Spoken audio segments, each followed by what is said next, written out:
Полвека прошло, но ребята, как они все еще друг друга называют, вновь собрались вместе отметить юбилейную встречу своего последнего звонка. На протяжении уже 10 лет каждый май на форуме «Встреча грузинцев» они собираются в Кисловодском лагере, чтобы вспомнить былые времена.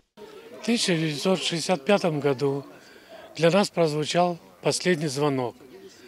И вот уже прошло 50 лет, но мы часто вспоминаем те школьные годы. На встрече, организованной общественной организацией «Наш дом, город Грозный», все проходит в праздничной обстановке. За особый вклад, внесенный в организацию мероприятия, участникам вручили грамоты. Награждается Абубакаров Хасан Алиевич.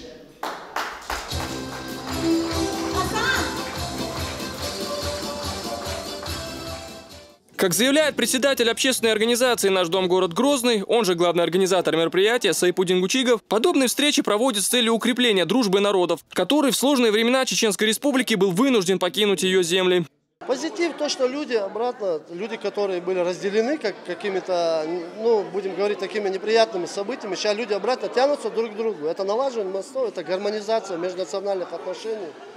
Собравшись за большим столом, друзья, одноклассники вспомнили свои ушедшие годы и, конечно же, родной Грозный, в котором прозвенел их последний звонок. Также для гостей здесь была устроена концертная программа с зажигательной лезгинкой. Подытожил встречу красочный салют. Асан Альбукаев, Мурад Альбукаев, Зелимхан Закаев. Новости.